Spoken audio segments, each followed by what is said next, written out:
cuánto tenemos que guardar, todo eso. Pero bueno, es un temazo, ¿eh? Comenzamos este nuevo capítulo de Con Peras y Finanzas. Estoy muy contento porque este capítulo venía siendo esperado hace rato. Estamos junto a Raúl Cortés de Baja tus Impuestos. Segundo capítulo, porque el primero fue de persona natural, pero muchos quedamos con la espinita. ¿Cómo lo hacen los que quieren ser emprendedores? ¿Cómo lo hacen los que quieren armar su primera pyme y tienen que tributar en primera categoría? De eso vamos a hablar hoy día. Y como capítulo inédito, presenté primero al invitado antes que los sponsors. Así que, porque esto es porque es la segunda vuelta de un invitado. Voy a empezar a hacerlo como los segundos capítulos. Pero antes de presentarte, Raúl, y que nos cuente un poquito de tu historia y vayamos de lleno, quiero darle gracias a Euro Inmobiliaria y también a WOM, que hacen posible este podcast. Así que siempre recuerden que nuestros sponsors nos ayudan. Hagan clic en sus links para que esto les sirva también a ellos y para que la comunidad de Con Peras y Finanzas crezca. Ahora sí que sí. ¿Cómo está, Raúl? Bien, Francisco. Muchas gracias por la invitación. Qué bueno, de nada. Yo estoy muy contento de tenerte acá. Siempre un honor. Contador personal, contador de mis emprendimientos, contador incluso de Con Peras y Finanzas. Nos costó como 8 meses poder hacer la primera factura hasta que dijimos, ¿sabéis qué? Traigamos a un profesional. Pero ya Peras y Finanzas por fin puede facturar. Eso es muy emocionante y por eso quería partir preguntando, ¿quién es Raúl Cortés? ¿Qué es esto del mundo tributario y tu emprendimiento? Gracias, Francisco. Bueno, Raúl Cortés, su servidor del mundo el mundo de los impuestos. Hace ya un tiempo nos concentramos en un proyecto que se llama Baja tus Impuestos, Francisco. La idea principal de este proyecto tiene que ver con poder informar a la comunidad. Partimos un poquito ahí con la comunidad inmobiliaria, informando acerca de sus impuestos, cómo podían, ¿cierto?, analizar un poco este mundo de los impuestos. Y hoy día ya estamos, ¿cierto?, abriéndonos un poquito a otros campos más de inversiones, distintos tipos de instrumentos y también el mundo de la empresa, la pyme, la mediana empresa, ¿cierto?, en donde necesitan muchos servicios de consultoría respecto al tema impositivo. Perfecto. Raúl, solamente para saber, porque yo me sé tu historia y obviamente la idea es que la gente un poco te conozca, porque Baja tus Impuestos empezó hace poco, pero tú, ¿cómo fue tu historia de contador a emprendedor? Antes de... Y ahí probablemente te tocó administrarte a ti mismo también. Entonces, cuéntanos un poquito eso antes de irnos a los impuestos de primera categoría y resumirlo y hablemos de eso. Mira, Francisco, esto partió más o menos en el año 2010. Hasta ese año yo fui empleado de forma dependiente. Me tocaba liderar un equipo en esos años, más o menos en el tema logístico. Ya siendo contador, ¿cierto?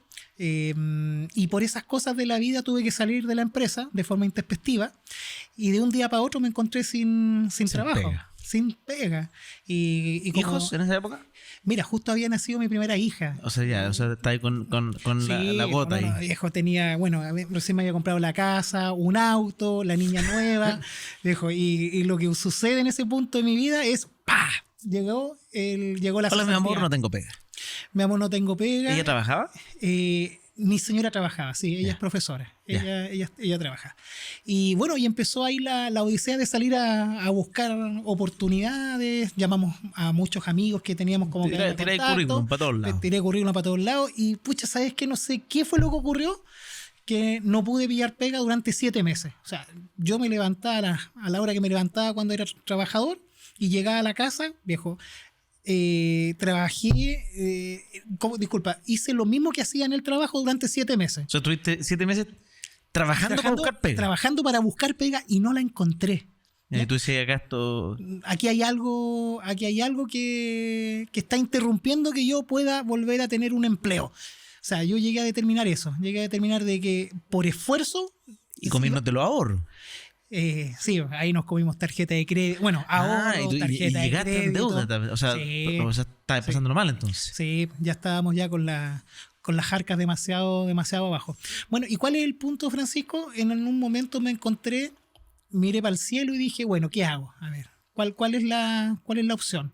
Si ya estoy buscando y no encuentro, por A, por B o por C, me recordé que había estudiado contabilidad po, y que era una profesión que se podía desarrollar también de forma independiente. Y ahí nace estas ganas, empecé a estudiar, a buscar información respecto al tema, pero ahí nació una decisión de vida. Entonces dije, bueno, si no encontré por este lado, la pregunta es, ¿por qué no me doy hoy día la opción de poder hacer algo de forma personal? De salir a hacer lo que muchas otras personas han podido hacer, ¿por qué yo no puedo hacerlo? Y ahí me di esa opción. Hace 10 años atrás, mira. Eso hace 12 años atrás más. 12 años atrás. Pero ahí no nació Baja tu Impuesto. Era... No, ahí nació Raúl Cortés, el contador. Claro. Salí a buscar mi primer cliente, lo capté, una veterinaria. Me pagaba 60.000 pesos por una contabilidad mensual. Esa fue mi primera. ¿Cómo fueron tus primeros 60.000 pesos? ¿Qué le dijiste a tu señora?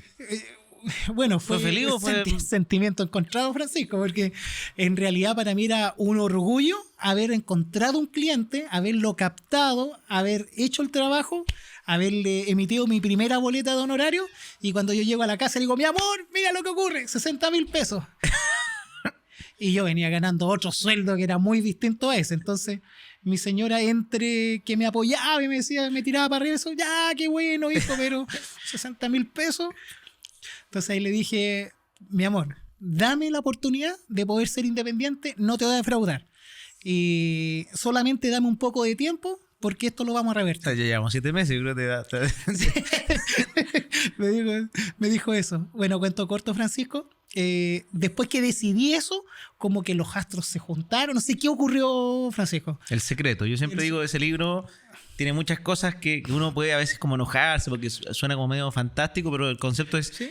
Te enfocaste, ¿sí? más que los astros se enfoquen, tú pasaste de estar buscando para todos lados a decir, wow, voy a buscar clientes para mí. Exacto. Y empecé ese camino, Francisco, y la primera, solamente para hacerlo resumido, el segundo cliente que encontré ya me apalancó el 80% de la renta que yo tenía anteriormente y me exigía, entre comillas, un cuarto de tiempo de lo que tenía en mi trabajo anterior.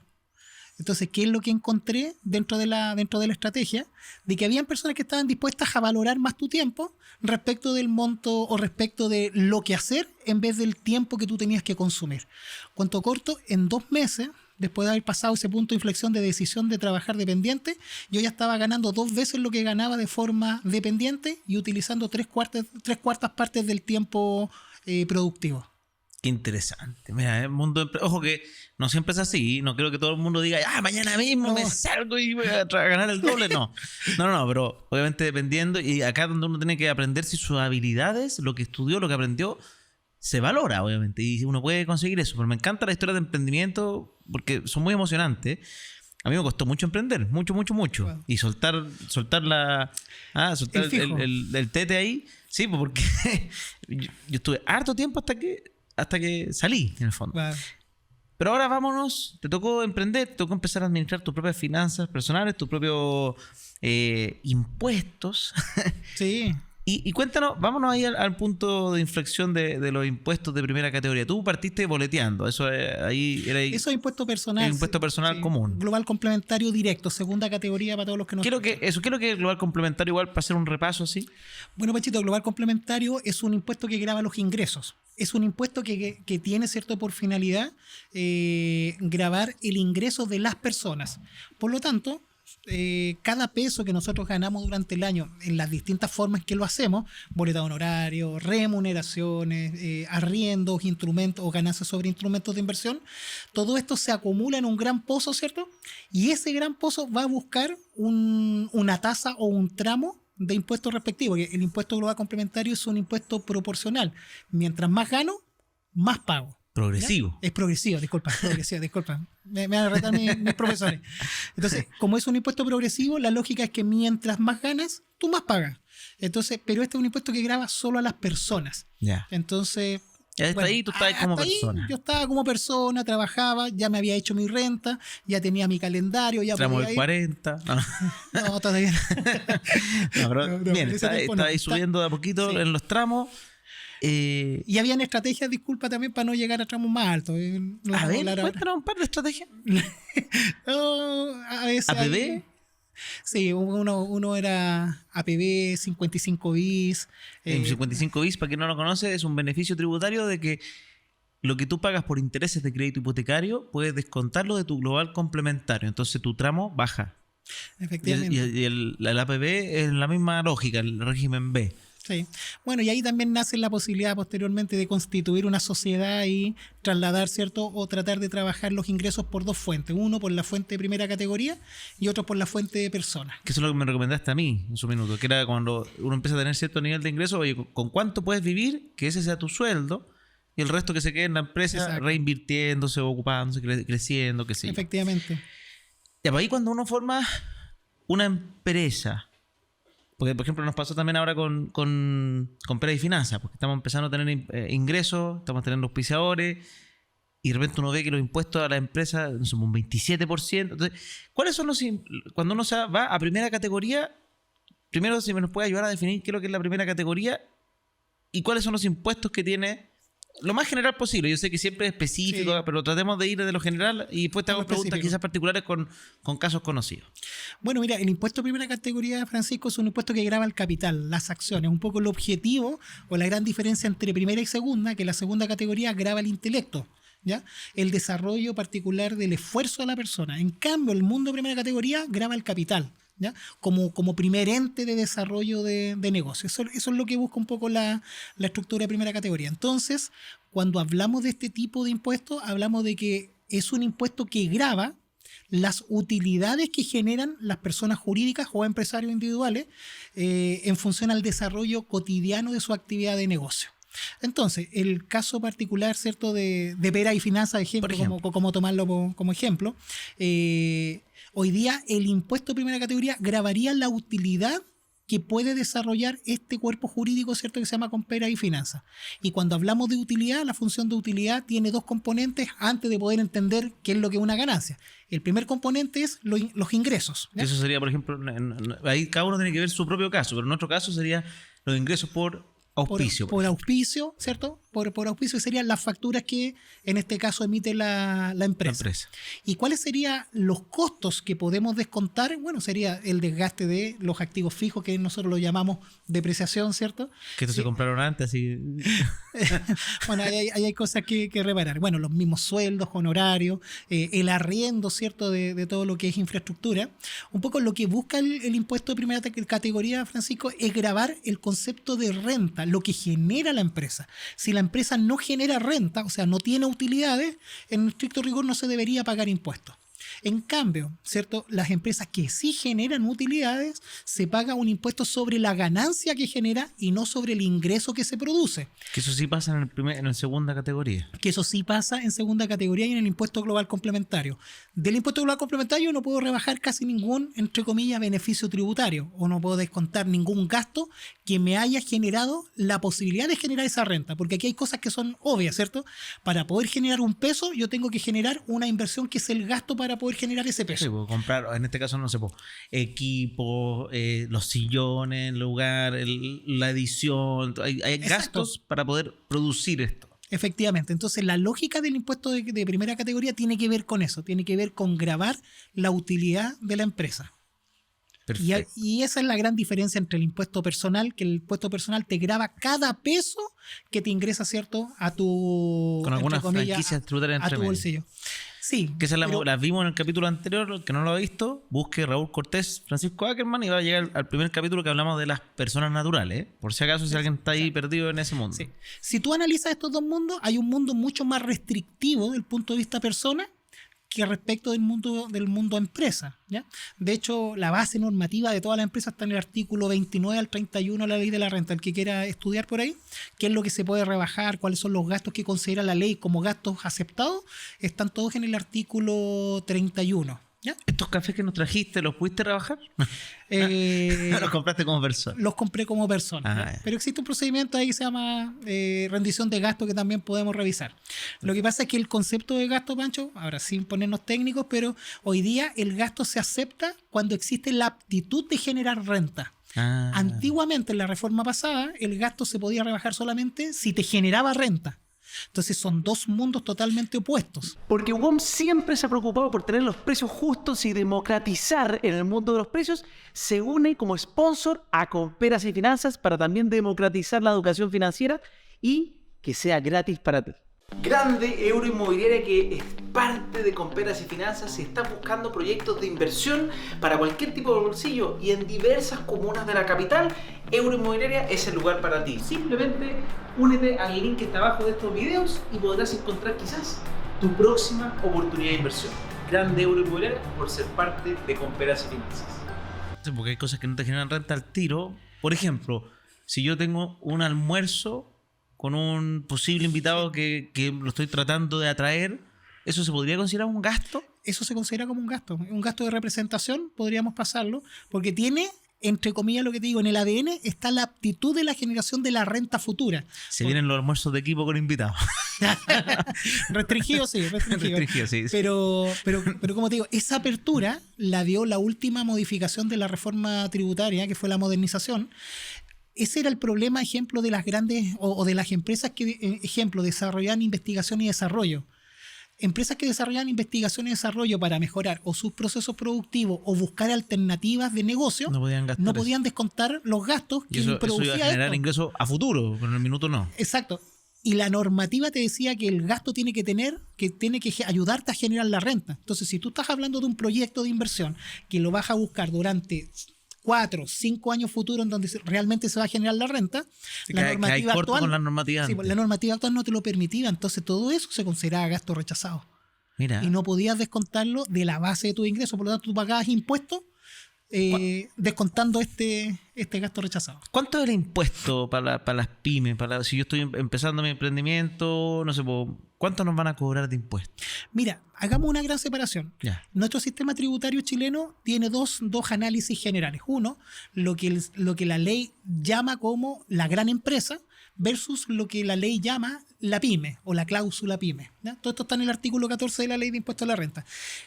La ley hoy día grava directamente a las empresas que venden sobre 75.000 UF hacia arriba, los grava como una gran empresa. Ya llegaremos algún minuto. Vamos a llegar ahí. Vamos. Son 2.800 hoy día respecto a la UF hoy día, 2.800 millones. Que eso serían 220, 230 millones de pesos mensuales. Ahora, ¿existen empresas que venden esto? Nos falta un poquito, nos falta como un 99%, 99,9%. Paso a paso. Entonces, la ley primero separa a esta gran empresa y la tira para un lado. Ya. ¿Qué es lo que dice respecto de esto? La tasa de impuesto para esta empresa es un 27% sobre las utilidades. Ya. Y es el impuesto, entre comillas, de primera categoría más caro que hoy día existe en nuestro sistema tributario. Obviamente, no grava el ingreso, sino grava la utilidad, por lo tanto... Entonces el impuesto total final va a depender de cómo le vaya a la empresa. Yo me imagino que se mueve entre un 5, un 10, dependiendo. Sí, va a depender. Ahí los contadores hacemos el cálculo que se llama la tasa del PPM, que tendería a tender a hacer la cobertura del impuesto el año siguiente. El PPM es lo que tú pagas, haces como un anticipo. Sí, el PPM es un anticipo de pago de impuestos.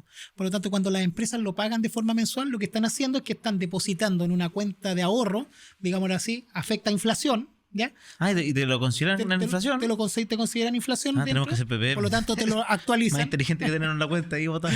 Exacto. Lo depositas hoy día, se aplica factor de corrección de inflación, pero eso sirve para pagar los impuestos del año siguiente. Año.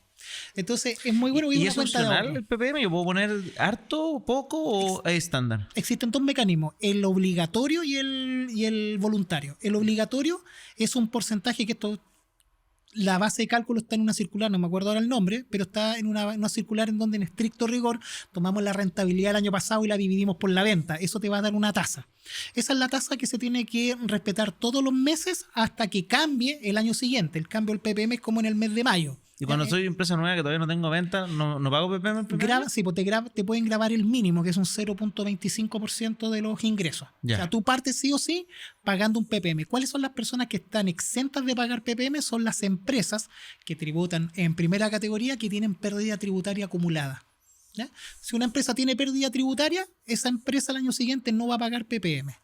Si es una empresa nueva, paga la tasa mínima, y si es una empresa en régimen, hay que realizar este cálculo que te digo, que tomar la utilidad dividida por la venta, eso te da la tasa. Ya, perfecto. Entonces, ¿es el PPM obligatorio? Y el PPM voluntario, ahí tú lo pagas en el formulario 50 y ya depende Tú de ti. adicionas un poco más. Exacto. Ya, que en el fondo si tú eres una empresa que quizás tú sabes o tú te tienes mucha fe que vas a crecer mucho, quizás sea interesante hacer un poquito de PPM adicional para no verse con la sorpresa Exacto. el próximo año. Existen contribuyentes o clientes, ¿cierto?, que son organizados y hay otros que prefieren recibir el golpe en abril del próximo año. Yo ya recibí un golpe este año, pero tuve suerte, que era el 10% especial. Estuvo amortizado este año, pero Sí, bueno. pero ahora el próximo año tengo que prepararme. Sí. Este es el mundo de la gran empresa. Más ventas sobre 75.000 UF y también hay el bonus track. Estas empresas hoy día, que están en este artículo 14A de la ley de impuesto a la renta, también caen las sociedades que tienen como giro principal o giro de desarrollo la obtención de frutos de inversión, como las sociedades inmobiliarias, las sociedades de inversiones. O sea, si yo tengo una sociedad que sus ingresos vienen de inversiones, aunque yo no sea gran empresa, me tratan como gran empresa. Te tratan como gran empresa. Entonces, la gran empresa es por volumen de facturación y por tipo de giro. Ya, perfecto. Y vámonos a la otra, a la pyme, porque ahí probablemente nos vamos a encontrar la mayoría que estamos viendo este capítulo. Sí. Bueno, en el caso Si de hay la una pyme, gran empresa, puede sponsorar esto. sí. O todos los inversionistas que son empresarios individuales o que constituyeron sus Sí, pues sociedades. claro, los que Ahí vienen también hay un campo. Entonces, todos ellos tributan el sistema más caro. ¿Ya? El mundo pyme, bueno, la ley hizo también una separación de dos bloques. ¿Ya? Ya. El bloque es lo que se llama el artículo 14 de 3 y el artículo 14 de 8. Uno es el sistema, digámoslo así, es el sistema de pago de impuestos corporativo que grava un 25% y su integración con global complementario pueden utilizar el 100% del crédito. Al tiro explico esa... Sí, ahí ya al tiro explico esa... los ¿ya? tiritones. Ya, al tiro explico lo que significa eso. Versus un sistema que está en el artículo 14 de 8 que no paga impuesto a la renta. Eso se llama pyme transparente. ¿Ya? La pyme transparente, que es un 14 de 8, no paga impuesto a la renta. Pero toda la utilidad que genera este sistema de tributación se integra inmediatamente al global complementario de los socios. Entonces es como que si los socios estuvieran pagando el impuesto directo de la utilidad que generó la empresa. Ese es el artículo 14 de 8. Ya. Ahora, expliquemos un poquito cómo es nuestro sistema tributario chileno, que esto es ya para las personas que de afuera que vienen a estudiar nuestro sistema tributario. Empieza a picar la cabeza, bueno. Le empieza a picar la cabeza. Bueno, yo tenía pelo cuando partí comprendiendo el sistema tributario y todavía no lo termino de comprender completo, eso me queda poquito. Bueno, nuestro sistema integra dos mundos: el mundo de primera categoría y el impuesto personal o impuesto final, que son las personas. ¿Ya? Digámoslo así, todo el impuesto que se grava o que pagan las empresas no está culminado en sí mismo. Cuando uno paga un impuesto de primera categoría, Francisco, no significa que pagando ese impuesto la empresa se libera y los socios pueden retirar la plata y llevársela para la casa. Lo que ocurre es que el impuesto de primera categoría le va a servir al socio cuando el socio quiera retirar las utilidades de la sociedad.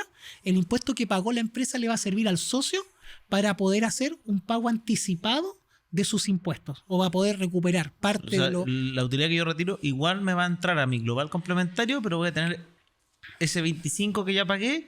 Lo vas a poder considerar como parte de la rebaja de tu tramo de global complementario cuando tú tengas que pagar tu impuesto global en función a los retiros que generaste de la utilidad que generó tu empresa. Incluso podría llegarme a devolución en ese sentido. Si yo estoy en un tramo, por decir algo, del 8%, ¿sí? O del 10%, y pagué el 25%, saco la utilidad, significa que yo pagué más por esa plata.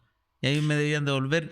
Hay unos postulados, ejemplo, hoy día hay muchos tributarios, ¿cierto?, que están llevando un poquito este tema adelante, en donde la mayoría de la pyme, Francisco, no está calificada, digámoslo así, o sus emprendimientos no le alcanzan a superar el tramo del 25% de la utilidad que genera la empresa versus la distribución del retiro de las personas.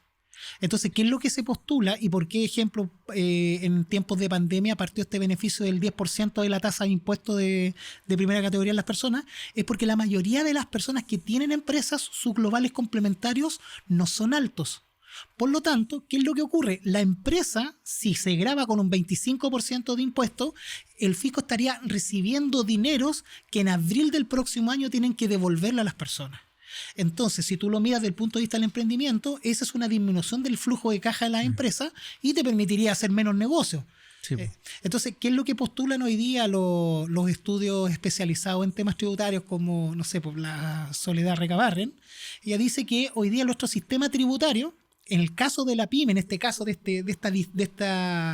este lado de la mesa, debería quedarse con una tasa de impuesto acorde a la tasa de impuesto promedio de global complementario de los dueños, que hoy día está en función al 10%.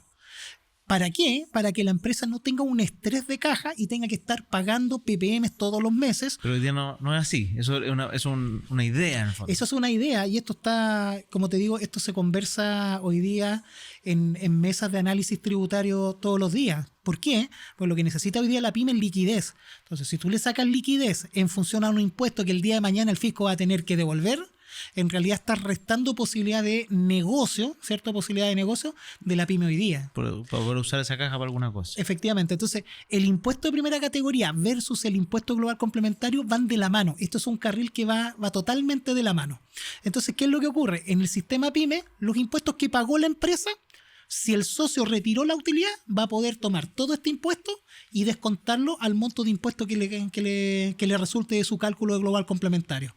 Si su tramo de global es menor al 25, eso es lo que va a pasar este año, el diferencial se lo van a devolver en abril del próximo año.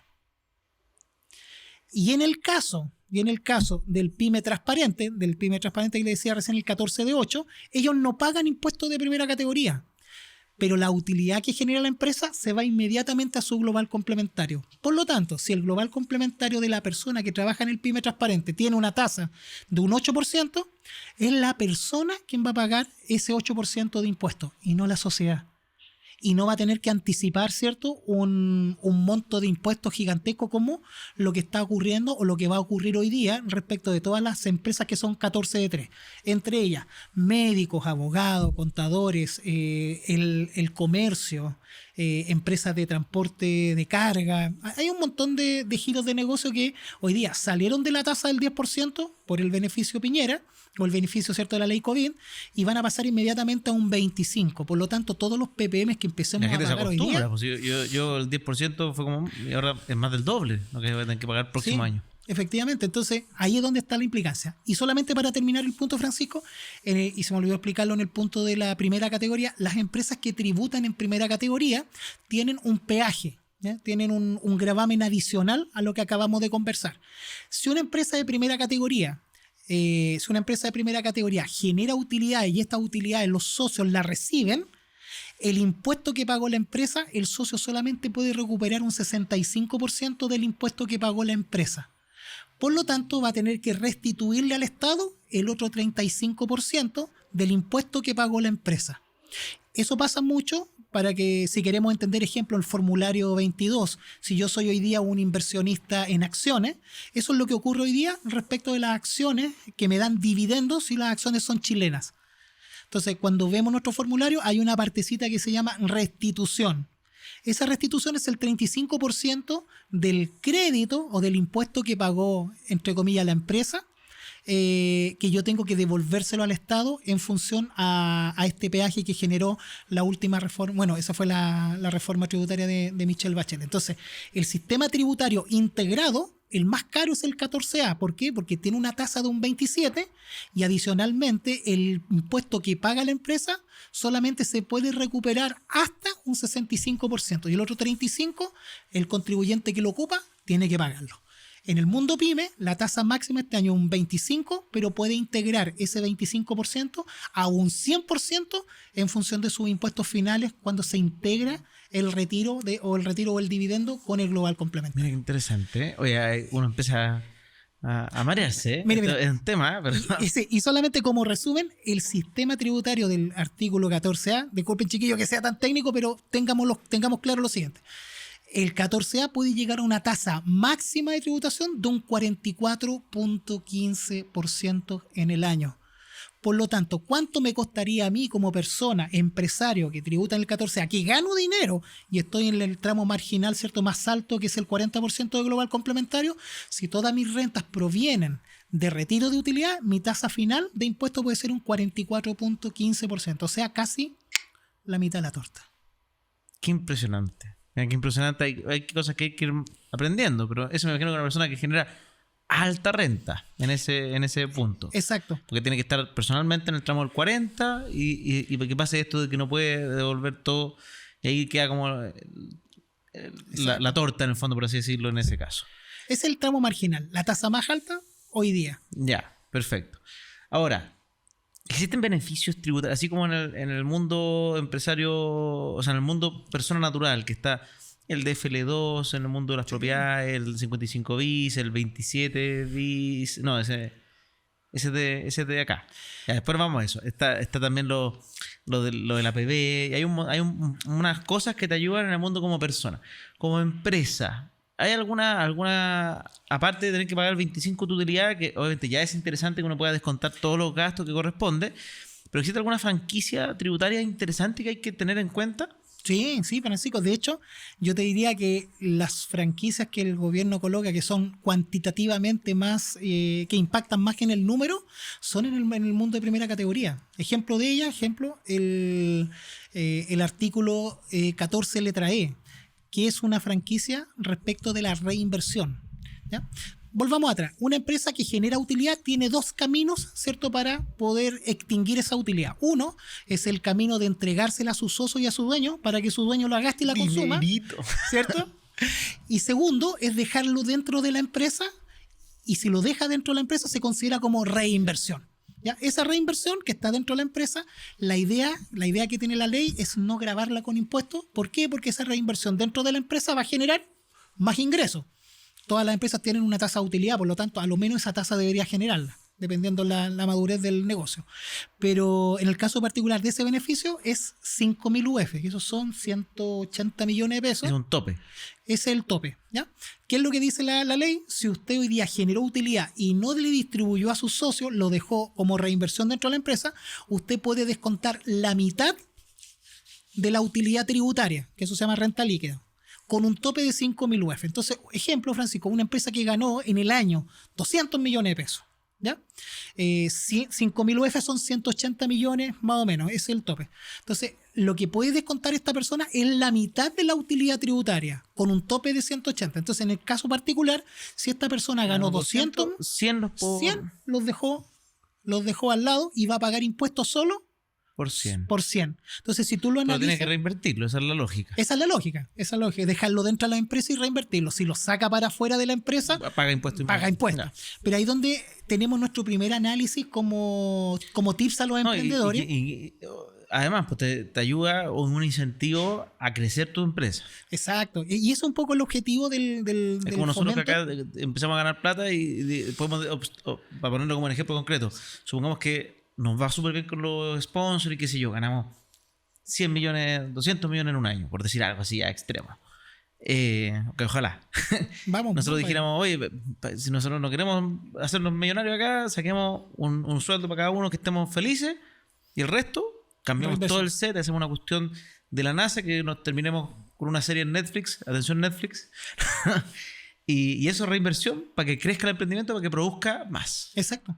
Esa es la misma lógica que le aplica el Estado a este tipo de beneficios, que obviamente a los economistas no les gusta mucho porque erosionan las bases, pero en el caso particular de lo práctico de esto, Francisco, analízalo por tasa. O sea, si tú hoy día estás en una tasa un 25%, ¿cierto?, sobre 200 millones, aplica este beneficio porque hiciste todo este cambio, en realidad tu tasa de impuesto final no va a ser un 25%, va a ser un 12,5%.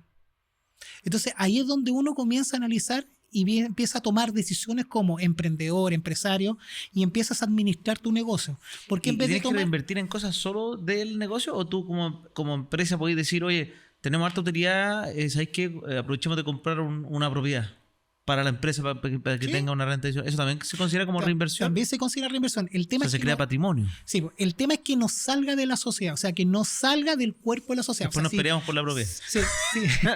Si yo quiero dejarlo, ponte tú, Francisco, si yo quiero dejarlo en caja, dejarlo en la cuenta corriente. En la cuenta corriente. Tengo el derecho a la reinversión porque ese dinero no ha salido del cuerpo jurídico de la empresa. Sí, porque se puede ocupar en cosas, qué sé yo. Y eso se entiende, ¿cierto? Que si lo tengo ahí disponible es para capital de trabajo. ¿Por qué? Porque en algún momento lo voy a necesitar respecto de mi negocio. Ojalá que el que lo usa lo hace bien y no empiece a gastar en tonteras, porque si no está... La idea justamente es que si aprendió a generar, no sé, 200 millones de utilidad, aproveche para ocupar esto para generar quizás no sé, 250 el próximo año, 300, no sé lo que... O sea, una persona que te hace 200 millones de utilidad es que sabe de su negocio. Sí, pues deberías ¿cierto? aprender a usarlo mejor esa plata. Y la lógica del emprendimiento es que si yo aprendo a diversificar, puedo tener un capital de trabajo, ¿cierto? Un capital de inversión que está reinvertido en una sociedad y que puedo colocar en otras sociedades. No vamos a ser muy específicos, pero para poder seguir generando esta palanca de crecimiento. Y ya, me quedo un poquito más claro. Igual es difícil este tema, ¿eh? Si no sé si da para un solo podcast. Recuerden dejar en los comentarios, suscríbanse y díganos si quieren saber más de este tema, si hacemos una tercera jornada tributaria o quizás hacer algo más loco. Nunca hemos hecho con Pera, pero hacer hasta un live de esto con preguntas y respuestas, porque esto da para intenso. Pero me gustaría ir, ya, estoy emprendiendo, estoy en mi pyme, estamos generando, no sé, 5 millones mensuales como pyme, tengo gastos, qué sé yo. ¿Dónde se registran estas cosas? Nosotros nos pasó porque tratamos de hacerlo solo. Nos metimos a la página de impuestos internos. Después, ¿cuáles son los pasos? No cachábamos nada nosotros y de repente no, hay que comprar una oficina virtual. Porque esta oficina donde estamos arrendando no se podía porque se la arrendaba a otra pyme y no sé qué. Entonces, ¿cuál es como, para hacerlo bien sencillo? Oye, soy Francisco Ackerman. Porque en Ackerman y Asociados yo te pasé todo. Yo no sé, ni siquiera sé qué se hizo. Que debería aprender a saber, debería saber lo que hice. Creo que también Vamos a es hacer importante. un podcast de... ¿Sí? ¿Qué se hace cuando estoy empezando mi sociedad? Mira, un emprendedor, Francisco, si hoy día quiere iniciar el proceso de emprendimiento y quiere hacerlo, digámoslo así, a través de una estructura que es un cuerpo jurídico, que es distinto al modelo del empresario individual, que es hacer iniciación de actividades con su mismo RUT, una persona que quiere dedicarse, ejemplo, al comercio o iniciar cualquier giro de negocio, lo primero que tiene que hacer es constituir una sociedad. Y hoy día en Chile existen varias posibilidades de poder desarrollar esto, o por la estructura, ¿cierto?, de empresa de un día, o a través de la estructura de diario oficial, que es la estructura típica que nos hacen los abogados, ¿ya? Lo que estamos haciendo ahí, estamos creando un cuerpo jurídico, una persona distinta, que es la que va a ser la responsable, al final del día, Francisco, eso es lo que busca el estatuto, que sea la responsable de todo lo que significan las acciones de comercio y los riesgos inherentes que tiene cada actividad después de constituirla, ¿ya? Entonces, lo primero es la constitución. Si nos vamos por empresa en un día, es un tema muy expedito. El Estado, ¿cierto?, a través del Ministerio de Economía desarrolló una estructura base que, de hecho, una persona que hasta que no sea, disculpa, puede ser no ser abogado y puede constituir la sociedad.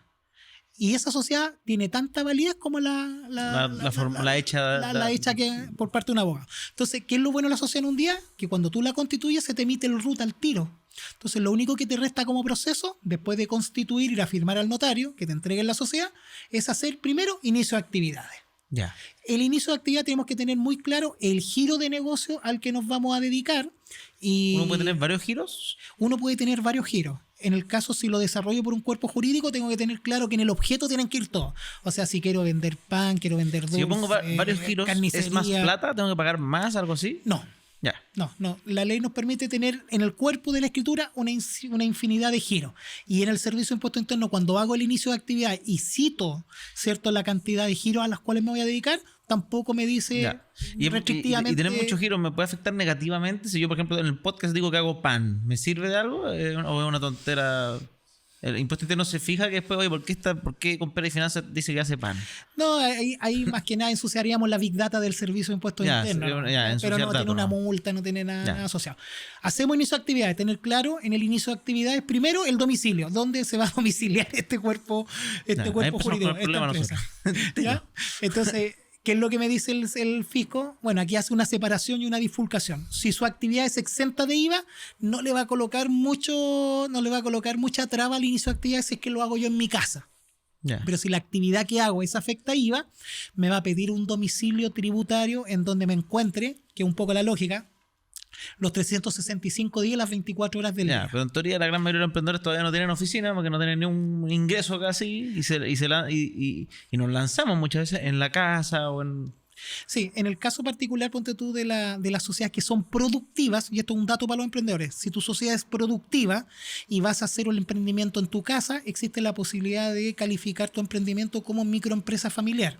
¿Ya? Yeah. ¿Eso qué significa? Significa que tienes que hacer una empresa IRL para que después puedas, ¿cierto?, presentar estos datos en la municipalidad y te den patente municipal para poder ejecutar, ¿cierto?, tus acciones productivas. Y hay que ir a la Seremi de Salud, obviamente, a registrar el lugar en donde vas a hacer la manipulación. En el caso particular y general de la mayoría de los emprendimientos, hoy día existe una muy buena solución que son las oficinas tributarias o los domicilios tributarios, Francisco. Ya, que esto, yo me fijé, hay costos súper variados, desde 5 lucas mensuales hasta 25 y no sé cuál es la diferencia de precio.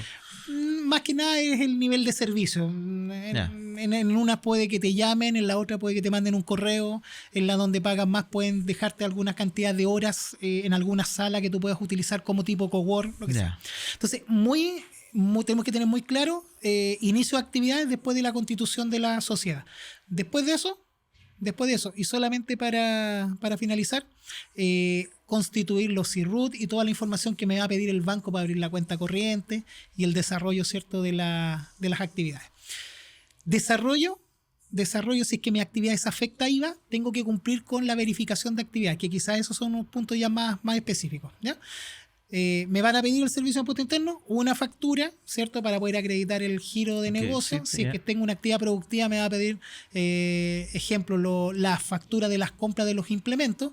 Y tercero, el contrato de arrendamiento firmado ante notario del domicilio en donde voy a ejecutar las acciones. Con eso partió la etapa del emprendimiento y deberíamos poder facturar. Perfecto. Esa es la primera parte. Y ya va a ir terminando. Armé mi empresa, logré iniciar actividades. Con eso ya puedo facturar también. ¿Uno puede facturar desde la misma página de impuesto interno? Sí, tú puedes facturar de la página del servicio o contratar algún sistema de mercado pago. Ejemplo, Nuvo, facturación.cl, ahí estamos dando publicidad gratis. Pero existen un montón de como que te ayudan a hacerlo hacer más fácil, me imagino que la gracia es esa. Sí, más que nada te apoyan con la información de gestión que el emprendedor necesita. ¿Cachai? Porque tú vas a la página del servicio y tú tienes los datos, tú puedes facturar sin ningún problema, no te colocan tope de facturas ni de nada, no tienes que pagar nada. Pero ¿qué es lo que ocurre? Que en realidad, ¿cierto? Cuando vas a necesitar información de gestión, no la tienes. Ya, cuando y esta empresa te muestra la información. Esta empresa te muestra toda la información. Si quieres verla por cliente, por producto, por código, y eso te ayuda, ¿cierto?, para administrar tu negocio. Ese yo diría que es uno de las grandes diferencias entre el sistema del servicio y los sistemas que pagados. Uno paga. Sí. Ya. Y emito mi primera factura y me toca pagar mi primer impuesto. ¿Dónde se paga este famoso PPM o este formulario 22 que hay que hacer? Es 29. 29, ya, el 22 de abril. 22 de abril. Ya. Bueno, hay que hacerlo, ¿cierto?, en servicios en línea. Para eso, si lo estás haciendo con una empresa... Servicio en línea es en la misma página de impuesto interno. En la página del servicio de impuesto interno. Hay que tener una consideración solo, Francisco. Si es que tú hiciste una empresa, tienes que pedirle root y clave del servicio a esa empresa. Ya. Y entrando con el root y clave de la sociedad, tú vas a hacer el formulario 29 en servicios en línea, pago de impuestos. Y uno tiene que llenar lo que ganó o impuesto interno sabe por la factura que emitiste. Si estás conectado con sistema de facturación electrónica, los ingresos van a aparecer automáticos. Lo que te puede pedir el servicio de impuesto interno es cuál es la tasa de PPM inicial si es que tú estás comenzando. Ahora, solo dato, entre comillas, los emprendedores que trabajan con medios de pago como Transbank, como estos medios de pago, tienen que considerar que esa información, el servicio, va medio desfasado. Entonces uno tiene que tener la prolijidad, ¿cierto?, de ingresar esa información a las ventas manual, para ingresar a las ventas para que aparezca todo y después no tengan problema con los ingresos. Y los gastos, si yo no tengo contador, soy reacio a tener contador porque quizás estoy ganando un poquito y no me da, o sea, ¿cuánto cobra un contador promedio? También para saber. No, tiene dos puntas, hay contadores que cobran 20, 30 lucas al mes y hay otros que cobran en UF. Ya, perfecto. ¿Ya? No me preguntes si yo soy de un lado o de otro. Coticen. No, pero entonces hay de todo tipo de contador, distinto tamaño de bolsillo. Yo siempre digo ahí que la confianza es súper importante, obviamente. Y porque yo puedo poner también, por ejemplo, los gastos del contador, los puedo poner como un costo de empresa. No sé, porque yo si tengo Transbank, yo sé que Transbank me cobra, que soy yo, un 3%. ¿Eso también debería ponerlo? Sí. De hecho, ¿se pone automático también? ¿O yo tengo que poner, oye, me cobraron 3%? Mira, todo lo que es facturación de compra, y aquí es donde está el tema, chiquillos, si ustedes están con un emprendimiento, todo cómprenlo con factura. ¿Por qué? Porque nos vamos a ahorrar dos cosas. Uno, nos ahorramos tener el control de papeles, ¿cierto?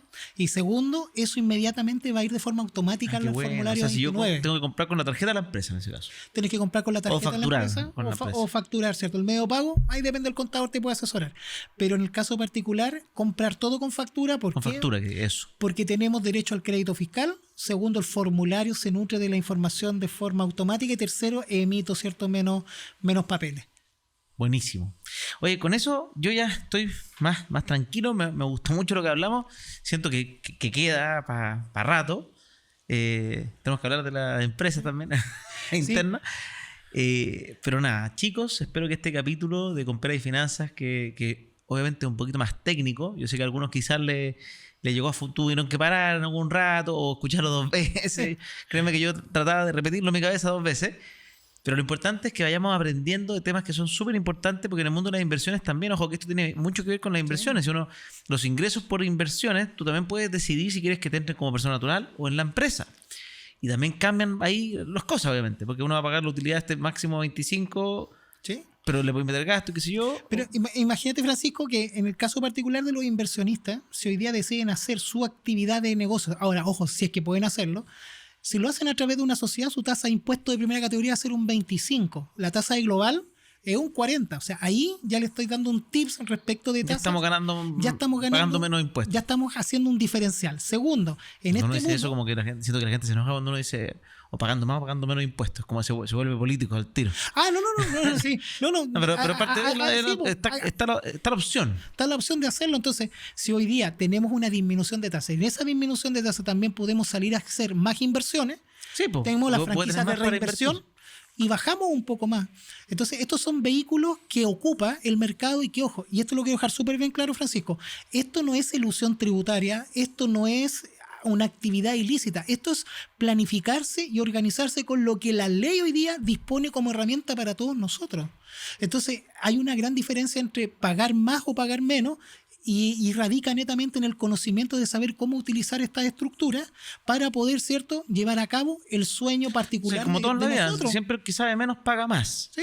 En el mundo de los negocios, o sea, de hecho, en este caso, impuestos internos te cobran más por no saber, por no hacer la tarea de entender lo que estáis pagando.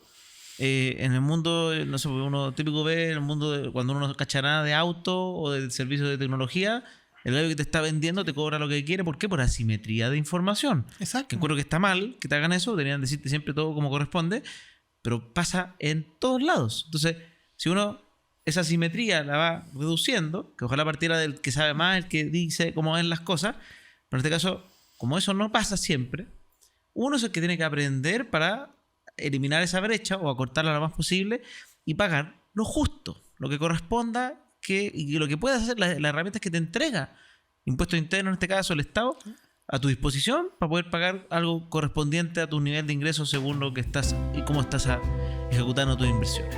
Así que con eso me quedo muy tranquilo, muy feliz con este capítulo. Recuerden suscribirse en la campanita y nos vemos en un próximo capítulo de Comperas y Finanzas. Gracias, Francisco.